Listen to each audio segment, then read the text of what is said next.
mean, that's big stuff, and it's important. And you know, they could really use a win right now. They're not necessarily like the lowest, but you've got Cloud9, you've got HellRaisers, and you've got DC that are all, most recently at least from what I've seen on the updated group stage stuff, is 1-5. So that means that this match is so important. Let's say that these two end up 1-1ing each other. All of a sudden, all that needs to happen from Cloud9 is to win a couple series 2-0, and suddenly they're going to be the ones that don't have to play in the tiebreakers for who it is that's knocked out immediately. Yeah, we have 3 teams that are tied at 1-5 sitting at the bottom, and yeah, you might be like, oh yeah, bottom's just receding. No, it isn't. Not for TI group stage. Loser gets eliminated. You don't get to play the main event. You don't get to go to Korea Arena, and you lose out on a ton of prize money.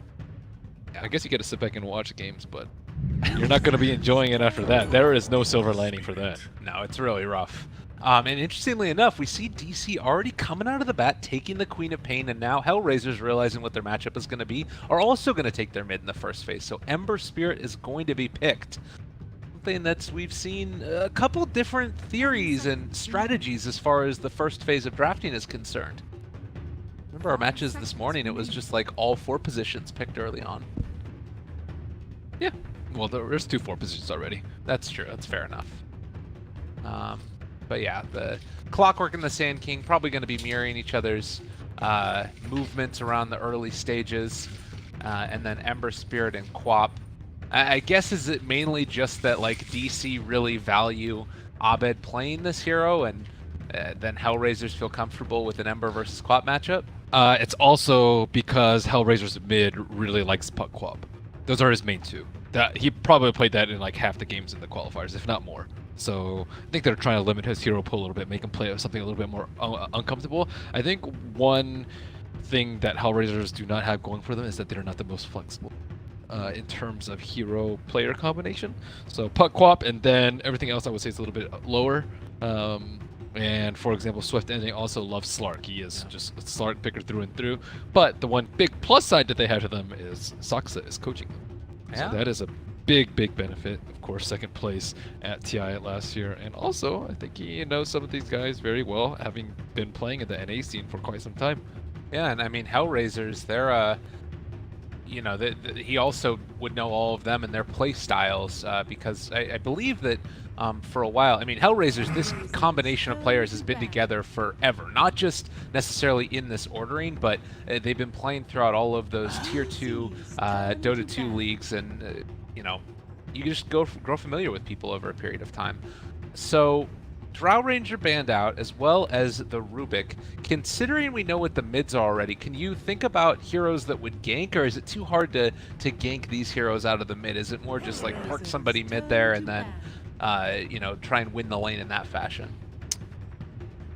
The thing about that is, it doesn't matter who you ban really, because we've seen like 4 heroes mid constantly. Yeah. So I don't think the bans are terribly relevant in that particular situation. I think you're more concerned about the overall strategy. For example, Drow strats are really good against Ember. Ember needs a lot of time, and he's also circles very heavily versus physical damage and long duration silence.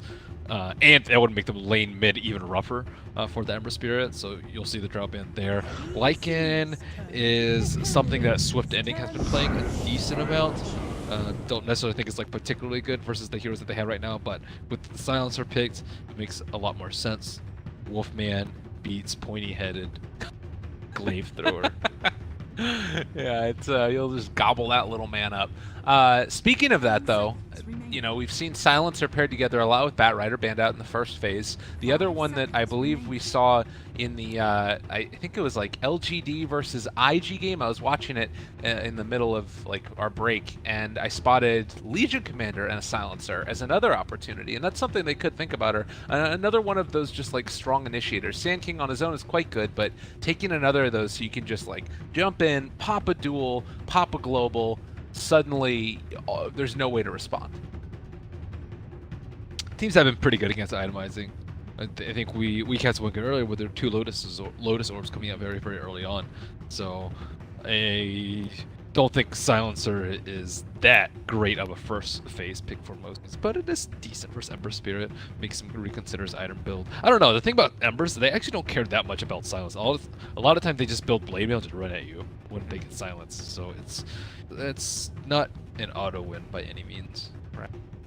We'll have to watch and wait as the third pick comes out. It is going to be the Legion. Looks like they watched the games from a little bit earlier on, maybe, or is this just something that's pretty self-evident? Do you like Legion as a hero right now? Situational. Far more so than other heroes. Struggles in a lot of matchups. But I think the overall theme of the hero is pretty good. Like, has some team fight, some split push, pretty good lockdown, decent laning. Just fairly balanced, but I think it's better to pick up earlier in the draft. Or if you really need the press the attack. 5 seconds remaining. That is something, is, you know, eventually you're going to be able to.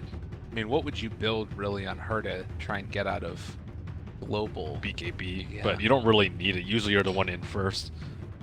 I don't actually think you really need to build anything. Again, just Blade Mail and just run at people. It's generally the play during global.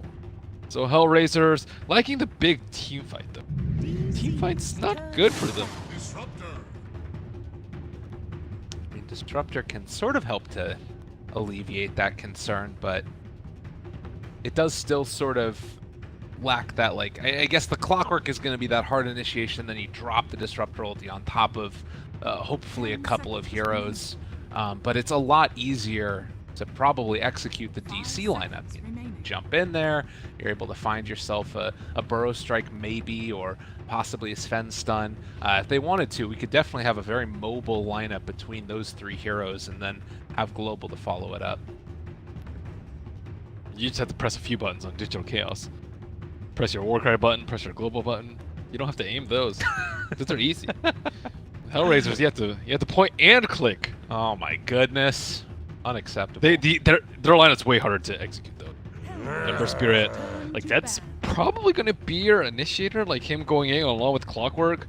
Sometimes LC going in might be tough because he might be isolated on an island if you just global immediately after. Disruptor requires also some sort of setup, so it's not like too many of these heroes can do things on their own. Even in a team fight, far more AoE abilities on DC. The one thing I do like about HellRaiser's lineup is their vision advantage that they're going to get by virtue of that Clockwork, most likely being played in the 4 role. So rocket flares abound. Do DC need to try and draft a hero to help that issue out at all, or do you think they can just sort of try, giving them some extra vision? Nah, it's like the old unapproachable theory, dude. Okay. The hot girl strat. I don't know if everybody was there when we were explaining that, but okay, the hot girl strat is that you have a lineup that you can like see what they're doing and see where their formation is, but you can't actually do anything about it. You're just sitting there and they're unapproachable because you have Warcry, you have Global Silence to counter initiate, and like it's a lot of like, do you really want to go in there? You have the BKB. Once you get BKB on Troll, you can, but up until then, it's a little bit dicey. Coming out for HellRaisers, I would rate their team fight a fair like 3.5 out of 10. Okay. Whereas Digital Chaos has much better team fight. Regardless of what their last pick is at least like a 6.5, likely a 7. All right. I like that. Those are those like little metric things, you know, like your versatility and all that stuff. Wow, and now adding into this some extra magical damage, some good lockdown through the arrow. Dude, Forever plays some hipster offlaner, man. He played Wind Ranger earlier. Right, I remember that. What else did he play? I think he played Puck too, right? I don't know. He definitely plays Enigma too, so he'll play some of the very in-meta heroes, but every now and then he's got to show you that, you know, he can spice it up a little bit. I think Mirana's still a good hero, though. You got the access to the jungle creeps a little bit. Not as good as it used to be, but... No one's flaming hipsters here, Gabe. Never said they weren't good. Never said he's hipster. Okay, fair enough. He has those black frame glasses. I actually have a pair of those. And those plaid shirts. I don't have that. Oh, okay. So you're like half a hipster. You're just a hip. I'm just hip. What is hip? He's not a hipster. No. He's half a hipster. I guess that makes sense. Do you have vision problems, or do you just use them purely for cosmetic purposes? I mean, you've seen my casting. I have vision problems. Okay, so that means you're not a hipster. If they're for Vision, then it's fine. Yeah, that's true. All right, well, game number 1 of our final series of the day, HellRaisers versus Digital Chaos. We're going to see what ends up happening in this one. The one thing that's nice about the Troll Warlord, thinking about it, maybe a little bit more access for Roshan. Can help out with that slightly. It also helps a lot with the LC's solo kill potential. Okay. Can't forget about the Battle Trance plus Duel, and they're both pretty low cooldown, so it's not like you're like, oh my god, they use both their ultimate. You're happy with that. Although, if he presses the Warcry button, life could be hard for... Let's see. Well, movement out across the map. You know, one of the first ways that I felt like I really got to know this HellRaisers lineup was with Milan playing his Earthshaker and doing the offlane pulls out of position 4, and it always made me just so happy to see that, but they took it away from him. Sad. Do spot out. Newbee spotting Milan.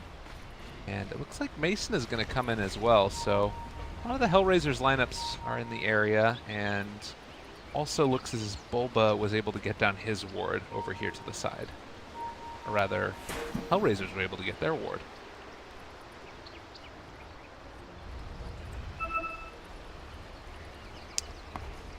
So you said you got to cast a lot of HellRaisers during the qualifiers. Did anything really stand out to you as far as the way that they play the game? And Hell yeah, 3-3 is the bomb.com, man. That guy is a badass offlaner on the Initiator heroes. His Earthshaker, I would say, almost single-handedly carried them throughout the entire qualifiers, which is pretty rare as an offlaner. He also had a awesome Magnus and a Tidehunter, I believe. Like, he actually was just the bully on the block. It was crazy how good he was playing relative to everyone else in the game. So I think he's a standout player for me. okay. And I actually saw him stand in a long time ago, and he was doing some next level stuff on Bat, or something that I haven't seen before. So I always have extra appreciation for those players who do something super original, because I think that's what it takes to be to get to the next level as a Dota player, is to have original ideas on Dota, which is fairly tough nowadays, because oftentimes people see these like 9 and 10K players like, oh my god, I want to do what they're doing, but that's the previous level stuff. You're just copying stuff that's already been there. The next level stuff is to be the person that people copy stuff from. Yeah. I mean, you're just going to always be an inferior version of somebody else. Exactly. Man, I got a lot of flack for using inferior. Inferior simply means not as good relative to. Who gave you flack for that? I was in a bakery, and I went to a different bakery, and the bakery was worse than the other one. And I just went into the store. It's like, wow, this bakery is inferior to the other bakery. It's just simply, it's just relative, right?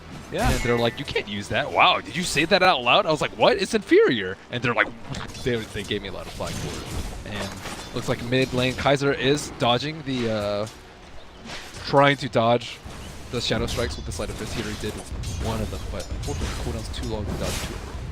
And we're looking back through all of the players and their most played heroes. I think Kaiser was maybe something like twice as much Quap as any other hero that he played. Yep, he's a Quap spammer. So playing against it, certainly going to know how to do it, but got a little bit unlucky there on the Sleight of Fist. I think he does weird builds too. I think he does like builds much more often or earlier than Quaps. Uh-oh, Milan getting a little bit testy there. Thought he could step up to Mason, but a couple pot shots to the face. So dual lanes is what we're seeing right now, with Mirana being left alone for a little while as Bulba went over to pick up the bounty rune. Do you like this choice? I mean, it's basically left just a one-on-one mid with Kaiser versus Abed. It's fine. It's not. If you could Sleight of Fist dodge the Shadow Strikes, it's not that bad. And he dodged one. Yeah, it's okay. It's not amazing, but he's actually doing better in CS than Abed. Be nice, definitely. So with that regeneration, maybe not so much. Oh, that's rather unfortunate. We'll see if he can make something of this now. Kaiser, only about a half mana and still has a salve to work with, as does Abed. And Clockwork gonna come back into lane yet again here. They wanted to try and get the team that's just out of range. Kind of a nice spot there for that ward. Yeah, that's a pretty good one. 3 minutes in, still nothing really relevance going on down bottom. It feels like they're very willing to just trade out the farm and continue to lane up. It doesn't really seem like there's great possibility for a kill on either team. Is there one side that sort of has a little bit of a greedier lineup and is more happy with trading evenly in the laning phase as Troll is going to get punched 3 times? I would say they're similar. Troll and Sven both need a lot of time. I would say actually HellRaisers need it more because HellRaisers, they need the BKB on Troll. I think that Sven can fight with that BKB, but Troll really cannot. Yeah, if you can just get like Vlads and then SNY and like BKB really early on, then that's the dream for HellRaisers. Or Sven can get like Mask Blink if he wants to, Mask Echo Blink. And you're talking about it, the regen rune does mean that Quap was able to spam a little bit more effectively, pushes the Ember out of lane. This is going to be quite nice for Abed, and we'll have to wait and see where that first rotation comes with level 6. If he even does want to try and rotate out of lane or just wants to keep putting the hurt on Kaiser. Oh my goodness. Really, Milan already ends up going down. Newbee able to take him down there.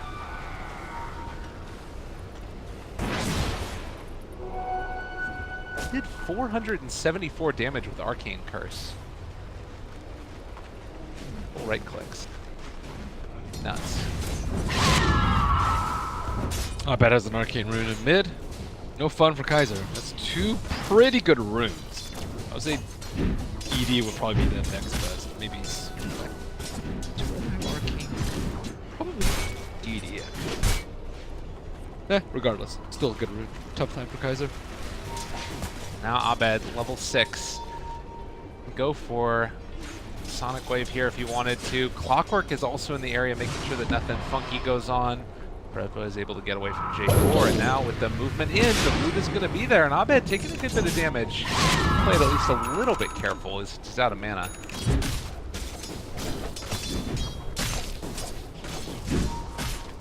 Is he going on no bottle build? Oh no, he's just he got the 2 nulls first. Do you see that far more common than the other builds? We do see a phase on that one too. Phase better for lane. Oh, Dubu. Kaiser also in the mid lane. Bulba's going after him, trying to find that kill, and they are going to be able to get it. Meanwhile, up here to the side, Dubu also ends up going down. So simultaneously kill both mid and top. I bet skipping the not having enough mana even with the Arcane Rune. Yeah, going up to level 7. That's kind of a different build as well than we always see, but can help him dominate the lane even further as the Burrow Strike comes through. They've caught again this Ember Spirit. Only level 5. Kaiser is getting bullied, and DC making the most of it.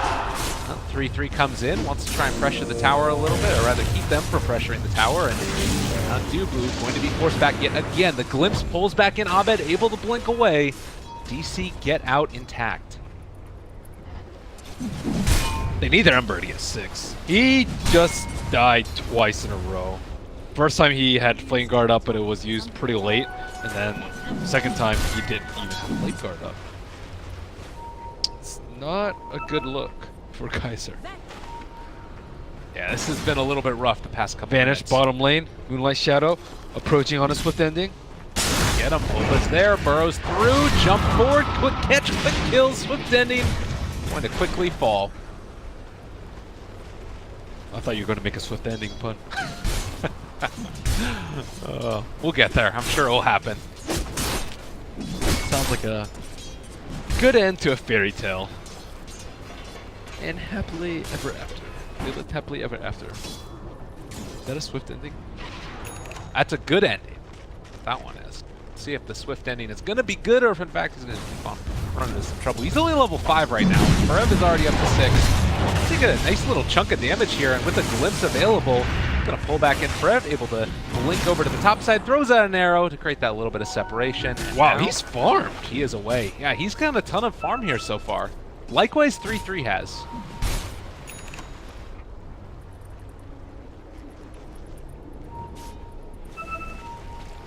I'm far more surprised about the Mirana, though, having a good time. LC is pretty resilient. spam a lot, has a lot of regen, but Mirana is good at taking out neutrals. Big creep arrow, but generally pretty hard at actually staying in lane and getting a lot of farm, but she's up there. Well, 1 to 4, 8 minutes in. And Milan is here as well. I guess, is that something that's going to translate into kind of a big issue for HellRaisers? Having a Mirana already up at level 6 and Phase Boot Soul Ring online? I definitely think so. You don't want him to reach 25. We saw the last time that happened with Sven and the Mirana. Oh my god. They actually hit that arrow. 3-3 is in a little bit of trouble, and Kaiser might end up being as well. They're able to jump forward and take down 3-3. Kaiser going to try and run it away, but Bulba was waiting. He knew what was happening. Can they actually kill this guy off, though? Not sure. Oh, it's a burrow strike again in 5 seconds. Bulba wanted to go. Arrow going down, ends up connecting. They land on it, long duration. Can they get there in time to find the kill? They end up pushing back Dubu, but Bulba trying to find Kaiser. Arcane Curse is still going to end up maybe taking him down. He ended up getting the Flame Guard back up, so it's tanking all of the damage for him. Abed jumps forward, not going to be able to find Kaiser off in the woods, but Forev still diving deep. 3-3 is back up again, wants to battle some more, does have duel, but it might be the death of him, indeed, if he goes too far. Moonlight Shadow back out, and barely, somehow, someway, Kaiser lived. Radiant's top tower. They're getting away with murder, though. Look how deep they were. They baited the shrine out, only used on one person to clog. Sad times for them. Kaiser's just struggling vitally. I mean, that's the thing for this hero. I mean, is it normal that you can like go back to the jungle at all, or does he kind of need to like fight his way out of it? The thing is, with when he goes BOTs, it's only for efficiency. It doesn't actually help your team fight that much. It just helps accelerate your farm. So I always say he's still like this, and whether or not he has like plus like 2,500 net worth, it's mostly the levels that actually make the difference more so than the items, especially if you aren't rushing Veil, which he is not. I think the armor would be mildly useful on him, but it looks like he wants to catch back up ASAP with the BOTs. When you can see there is this level disparity, Abed's been able to get up to level 10 so far into that first talent, so 10 strength. It's going to be hard to kill this Quap. And then on top of that, it's just a 4,000 net worth lead. This is feeling kind of rough right now for HellRaisers. 6-1. What's the sort of alleviation point? Is like Blink Dagger where things start to get a little bit easier, or do they have to wait for like a later timing? I think a later timing. Oh, actually, I just don't think it's a Blink Dagger because of the Global Silence. Global Silence and Warcry, very difficult for an LC to play around. Rev again in the area. Milan is back behind the tower, and it looks like after taking tier 1 mid, DC thinking about trying to pressure for the tier 1 bottom, and indeed they have found Milan. A hell of a lot of damage. Clockwork dies again.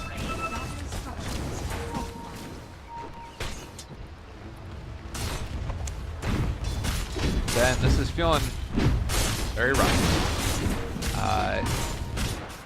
If you're DC right now, though, you've had a great start to this game and a Veil on Quap. Do you keep the pressure on? Just keep trying to run at him and finding fights, or like, you know, you should definitely keep running at them. Troll doesn't really want to fight right now. Ember doesn't really want to die anymore. He is going for a Yules first. Okay, that is poverty mode. That is... I am deathly afraid of dying, and he likely is still going to die a lot, I would say, even if he gets Yules. That's the scary part. Bulba just keeps on coming in and stealing the bounty runes as well. And we've seen so much emphasis on taking down the tier 1 towers around the safe lane in the mid. And it feels like whenever that happens, your ability to farm around the map just gets so heavily shut down.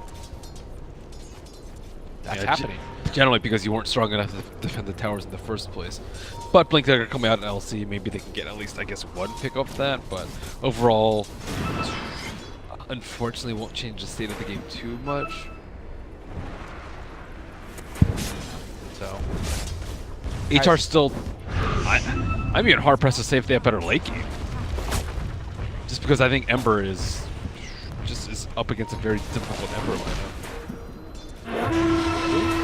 They're there. Duel comes out. They're going to immediately TP into this, though, trying to take the fight, and they don't get the duel damage. They are going to end up glimpsing back the Queen of pain, but still finds the kill. Forever's actually the one that picked it up, and she gets a free path back towards farming.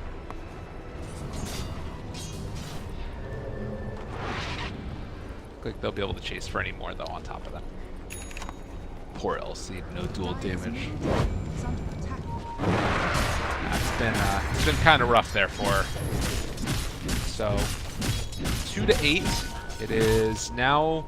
It's maintained about the same level of net worth lead and experience lead. The items that are going to start to come out are probably what's going to be another defining factor, though. Mason sitting at about 2,000 gold. Do you think Blink Dagger and then just keep running at him is that play for him as well, or could he go for more farming-oriented items like an Echo Saber? I think with the way they're played right now, probably Blink Dagger. I still think, like, I think they can still keep up pressure. They don't really need to sit on the other side of the map and farm. I think a hero like Embersphere is still very, very vulnerable at this phase of the game. He still doesn't have his Eul Scepter yet. They see the Void Stones, so they might think he's going Battle Fury and be like, oh man, this is going to be great for us. Just outside of range, but it finds J4. And another quick right click. He will die. Troll Warlord actually stuck back here 17 seconds before his TP. And does Dubu check? We'll see. I don't think they will. I think that Swift Ending will manage to escape. Well, up top lane, they're going to jump forward, have been able to find themselves this Sand King, and the arrow ends up connecting onto the Clockwork. It's a really long duration silence, but nobody else is there to try and clean up. Dual damage. He got some. Got one, and that's his Blink.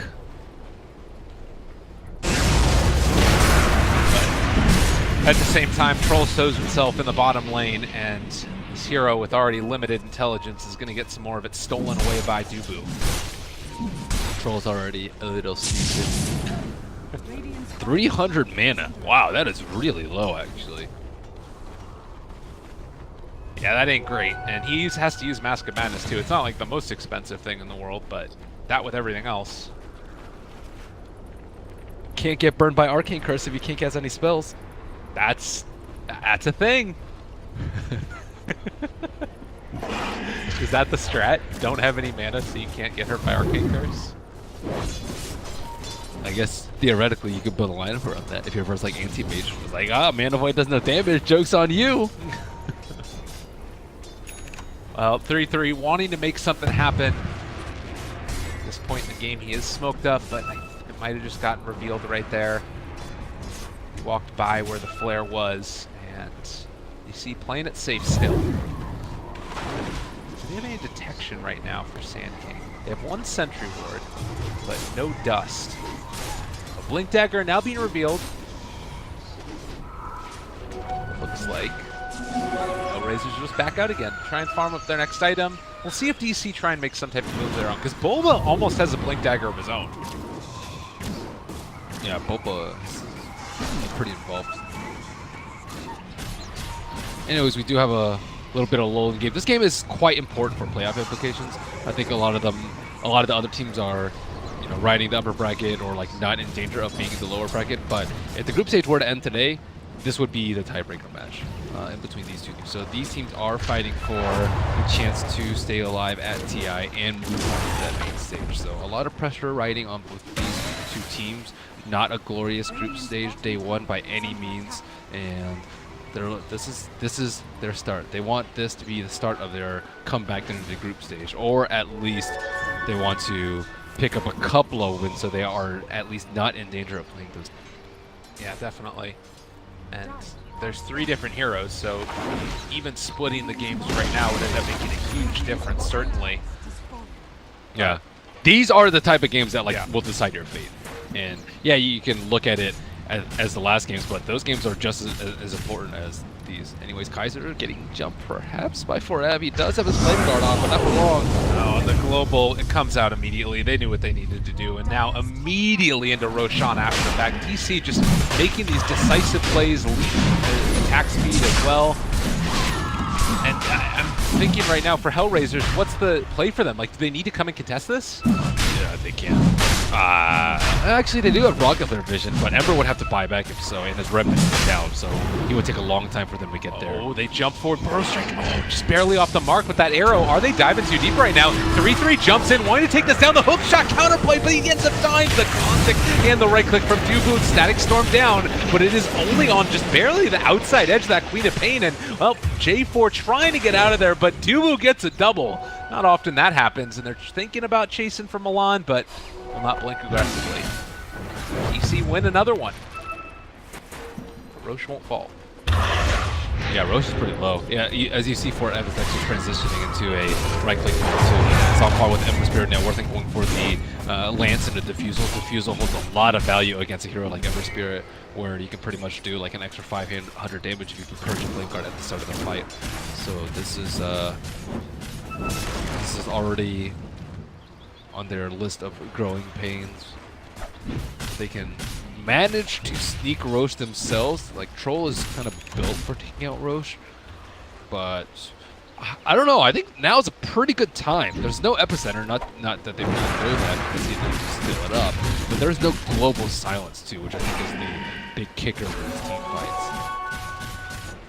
Yeah, I mean, we saw there just beforehand how quickly you can blow up somebody like the Troll Warlord and, well, also the Ember Spirit with the global and then all that magical damage on top of it. It's sort of tough too because like this would normally be the instance where you might try and build up a pipe or something, but they don't really have a hero that wants to go into that.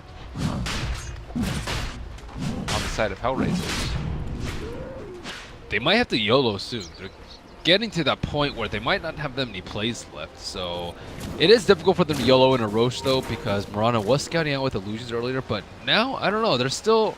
Actually, Global's up now, so they weren't able to capitalize on that opportunity. They'll have to wait for another one. Maybe the Smoke Ink will do the trick, sitting behind Kaiser. Milan is there as well as 3-3. They're waiting to see if somebody will come forward. It'll be a tasty treat for them. Queen of Pain is in the jungle. Be able to find Abed. The smoke could break, and it is going to now. They realize that he could be over in this area, and he's actually going to blink away. Don't quite have vision. They managed to find the hook, trying to get the pushback, but the dust comes a little bit too late, and Abed's already away. They're not going to be able to catch him. A little bit of miscombobulation going on. Oh, no. I mean, that was just good positioning by Abed. He was in a place where if the smoke pops, they can't see him. They have to drop an observable ward as soon as their smoke pops, and even though they did so, they still weren't able to see him. So another disaster for HellRaisers, as they might need to concede Roshan at this instant. Really tough. Ooh, the fake Roche. Oh, they're going for it. Yeah, they know what they want to do. The call is in there, and 3-3. Does he come up and hit the creeps? They know he's here. The blink back. They're not going to be able to find him yet. Newbee will spot them out now as well as Swift Ending, and now the wraparound coming. Mason pops God Strength, stuns out. Already going to connect. He does get to press the attack off, but slowed down for the moment and going to die. And Mason also takes the courier. Nobody is safe. Arrow connects onto Milan. DC are just running wild in this game. Hide your chicken. Hide your troll. Everyone's dead.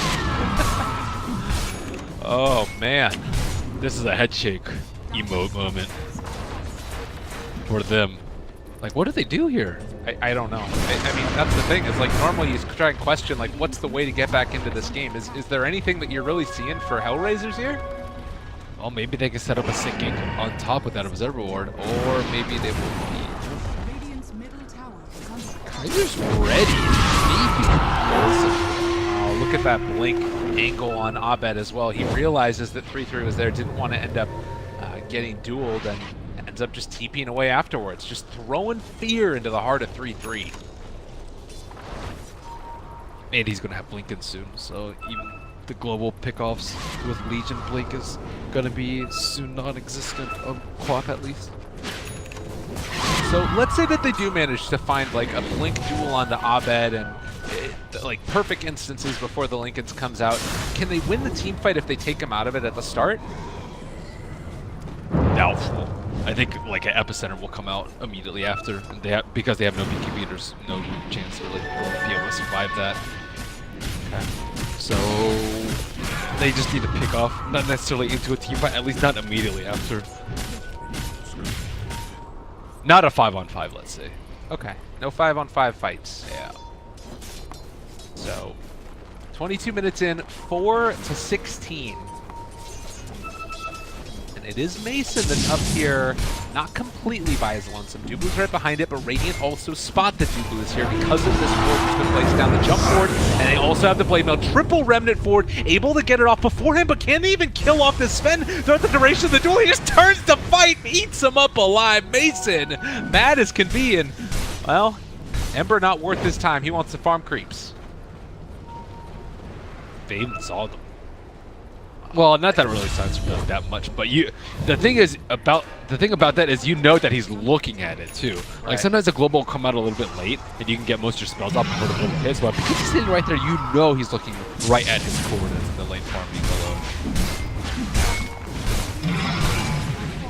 Well, while we were talking about that one, Forev ended up dying in the mid lane by virtue of a hook shot from Milan and Troll Warlord battle trance, but nonetheless, it is still a quite substantial lead for DC. They can't afford to give away kills like that. But, I mean, how many more pickoffs is it going to be before they're actually, like, back on parity? It's a lot. Yeah, it's a lot.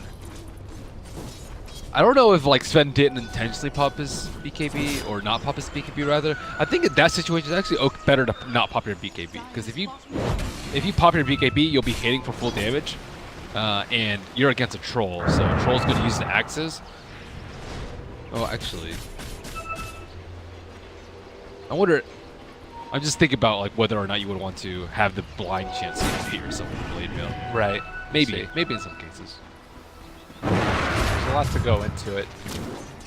Well, I mean, the plus side is that they're for this far ahead that it almost doesn't matter. He could just like start smashing his keyboard and actually could end up working. It's a Isn't that how everyone normally plays Dota? I don't know, man. Moba doesn't end up being hit there, but Swift Ending going to be found again, and Arrow comes through, connects. TP is canceled. They don't want anything to do with this guy. He has been pretty fast and loose with his BKB charges. It's down to 7 seconds now. And that is something that could be an issue. Work. The game goes on too long, maybe, but it does feel like the pace that DC is playing, at least for the moment, could be quite hard for them to really even stay alive, HellRaisers, that much longer than it. But maybe this is the moment that they need. Hookshot comes in, he's able to catch him, able to push it back in. Aegis on the ground, and Abed is actually the one that ends up snatching it. Radiant got the kill, but Dire are the ones that got Aegis. I think that was an overwhelming odds steal.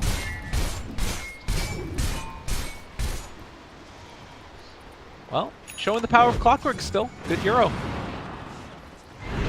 They even positioned themselves around so they wouldn't get hookshot, but nevertheless, it still went in, it's still connected. All right. So a couple of little bright spots here and there. You know, HellRaisers, they were able to take the kill on Roche, get some forward for themselves. You got 7 seconds on the BKB. And also, like, there's a lot of training mechanics with Ember at the very least. Once that BKB is down. Dubu, TP away, and Chains. The Yules didn't quite come in time. Oh no, and now Ember. This could be a really quick kill. He pops the God Strength again, turning and press the attack. No answer. 3-3, can he get out of there? You do have a Yule Scepter, there's the lift up. Abed found him. Mason gonna clean up as well, most likely. Blade Mail gets popped. It does a decent chunk of damage, but it wasn't nearly enough. 2 cores dead for 40 seconds, no buyback, time to go. 5 kills. You look shaken for them. Yeah. They're just a little lost. Lost children. Wandering around, trying to hit creeps. It's not easy. DC really having their way with this match. And we can talk a little bit about DC as well and how well they've been able to perform. You know, the other day they took down OG, split the series 1-1 with them. The other games were a little bit lackluster, I would say, but I mean, is this a team that you think has a lot of potential to go far? What do you think their ceiling is? They've been playing for some tough teams. They already had to face OG as you mentioned. They played Virtus.pro as well, so they have a lighter schedule ahead of them. I would say way more so than most. And I actually rate DC fairly highly, even though they were the last place in the North American qualifiers. They still were second place. Not bad. Is also a powerhouse in that mid lane. Starting the fight off, Burrow's right there immediately. Arrow connects onto one of them. Swift ending. He has his BKB. Can he take down Abed? This would be such a huge kill trying to get it, but it's just the Aegis, and now Milan has Mason stuck there. They would have gained the duel and trying to turn this back around. Blade Melt doing 1.5 billion damage, and 3-3 gets the win, but Bulba standing strong. Epicenter takes down another 3 dead off to the side there, and now another Burrow strike. Bulba doing so much damage along with Abed. Double more kills for him there. That's Kaiser trying to get away, and it looks like he will. Possibly, maybe not. Sonic wave to finish right on the tip. Abed just cool as a cucumber, making it happen. And that's godlike streak. Whew. Good kiting, good use of Aegis too. Yeah. Surprised he didn't go Treads. No Treads is an uncommon build, but didn't really look like he needed it this game. Forev got so much out of the bottom lane. I think he was even farm with the LC, but you expect the LC to fare a lot better than a Morana. Yeah, and I mean, that's the thing too, is like, there were so many times where it felt like Moonlight Shadow just got the free pickoffs. Like that one kill on Emperor over there by the Ancients, and you know, if you get off to that type of snowbally lead, it enables the rest of your team to as well. Yeah, they were important pickoffs too. Queen of Pain almost has her Shiva's guard, so the items just keep flying in more and more. Mason probably pretty happy. He did almost die to duel, but thereby looks like the second link is here for the team. So that duel is not an issue. It's a DD for 3-3. But 24 duel damage at the moment. It's been a little bit rough. Dubu keeps on getting the D wards going for himself and the rest of his squad. For DC, what's the sort of way to finish this game off? Do you want to wait until Roshan comes back up? Is it at all, you know, scary giving them HellRaisers that much time to farm away, or is it pretty okay? I think it's okay. They're not really scared. Their mid T1 tower still up, by the way, so they can just sit there and protect that and then take fights from there.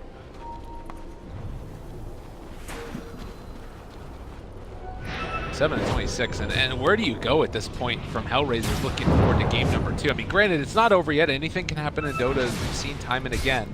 But do you think that there was anything wrong with like their drafting and the way that they laned all of this? Yeah, I mentioned at the start, like I think their team fight's really weak. Like SK Silencer is also pretty strong. They didn't, like Disruptor's okay, but it just needs a lot of setup. You need all your heroes to stay alive in a fight so they can all help out each other. Whereas DC, like Co-op can just go in on her own, Sven can go in on his own. They don't actually need that much coordination in order to annihilate heroes within the first couple of seconds of the fight. Ease of execution always so important, and being able to take team fights. It does feel like that's like the thing in this patch. I mean, it's always important, but particularly here. Bottom lane again being pushed in by DC. Kaiser was able to get away with one and not get killed off in that rotation, but only cutting creep waves here. They already have a creep wave ready to go. DC looking for high ground again.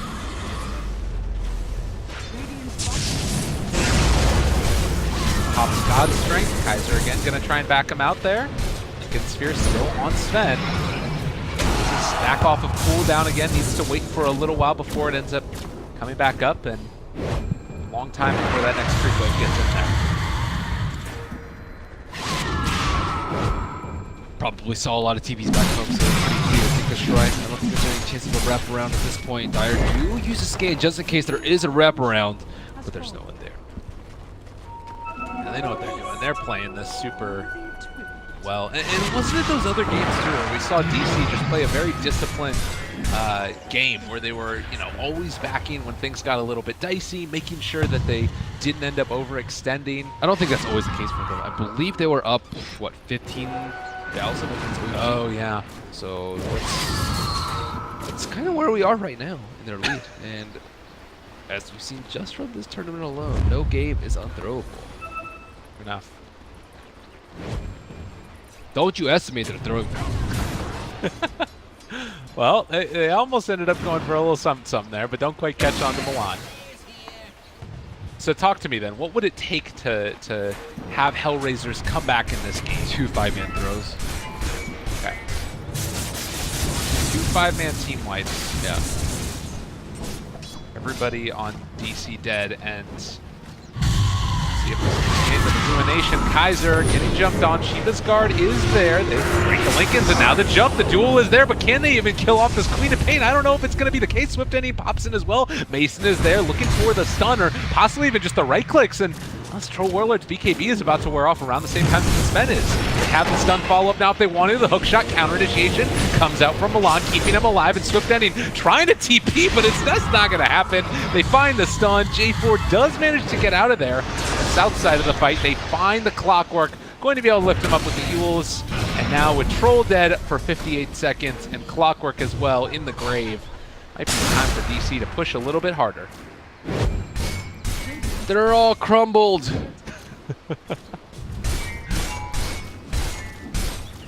Ooh, Disruptor actually has a Scepter soon. That could be a potential game changer, but there's no setup. That's the thing. Yeah. No Darkseer, nothing to really like try and bait them into a bad position. It's like Static Storm is it. Yeah. It's a lackluster combination if they have to start a fight just run at people with trolls. Not bad again. He doesn't really have a great way to lock down the Ember, which is something. But Yep. still, kind of just be that playable tank in front of everybody else. And when he gets that 25 talent, I don't know how they're going to try and kill him off.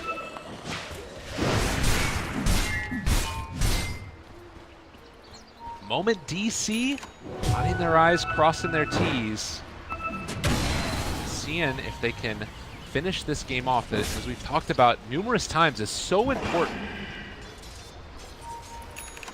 Their ability to move on in this, and with the Moonlight Shadow, it's definitely an opportunity here to just walk forward and look for a kill. Or just wait around since Roshan is back up now.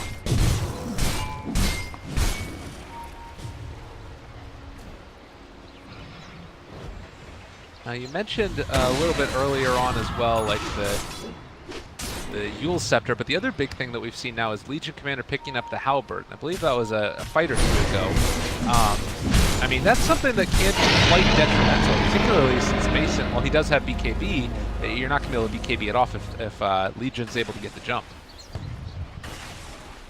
Yeah, it's good for popping the Lincolns though. I think that's the most important part of the Halberd here. Sometimes it has some anti-synergy with the Blade Mail, but it doesn't really matter too much. You can kind of just stroll up their base. Maybe not that easily, rather, but easily enough.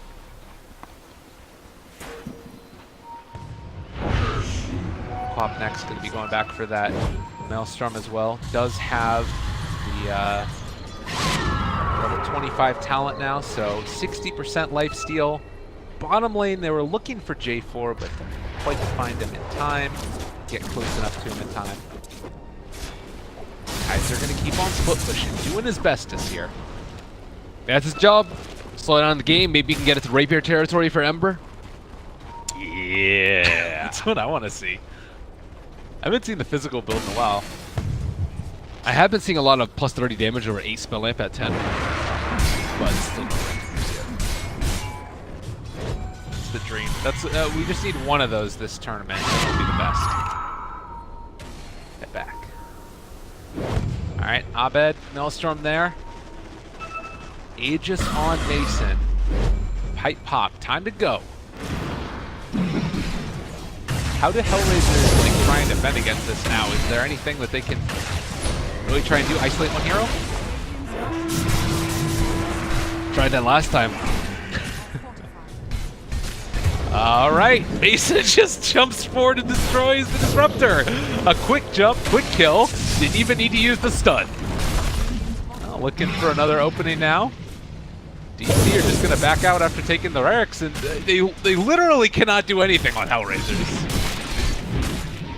Quick push. Well, stun comes out, the jump forward, press the attack on a 4-staff, keeps him alive. but only just. Their firepower at this point is just kind of unrivaled. Yeah. Well,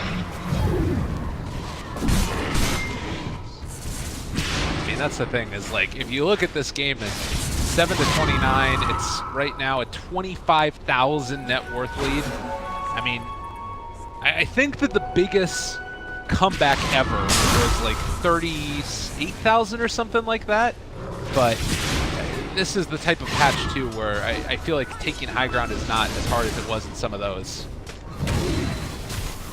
agreed.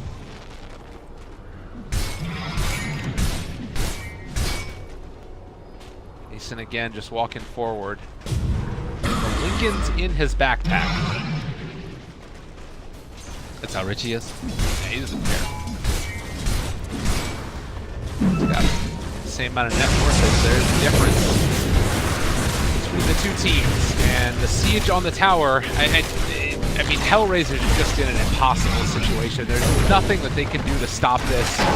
Even the root Go, comes Clockwork, in, go! the pushback, they want to try and make it happen. Bulba actually ends up putting himself in the cogs, and the force-step doesn't get Mason outside of the base. Couple of strange collections. There's the jump away. The duel is down as well, but Mason starting to really deal out the deeps. Forever's going to live through all of that, and Swift Ending is trying to beat away at him. Mason is finally going to die with a little bit of help from Kaiser, but he's coming back in just a second. Kaiser getting ran down. Bulba connects onto the damage. There is so little left in the tank right now. He dies to the caustic, and, well, DC just spitting on the grave of HellRaisers. They do take down Marana with no buyback, but they kill everybody else in the world, and GG is going to be called. We knew it was all coming. Not even particularly close, I would say. I thought I had a higher host for the Emperor. I thought they were going to push this game a lot more. But the Sand King plus Silencer duo was very hard for them to stop. They didn't really focus on their early teamfight items. No like super early Lotus Orb. I think Troll got BKB after Yasha, I would say, but it came maybe 10 minutes too late for when they actually wanted to fight. Ember Spear had a rough time. He had to go Yules first because of the Silencer pick, so we're not sure exactly what they can do to show up their lanes. Maybe pick Lich so they can win the early game. I'm not sure. Have some better team fight, maybe like a big team fight offlaner like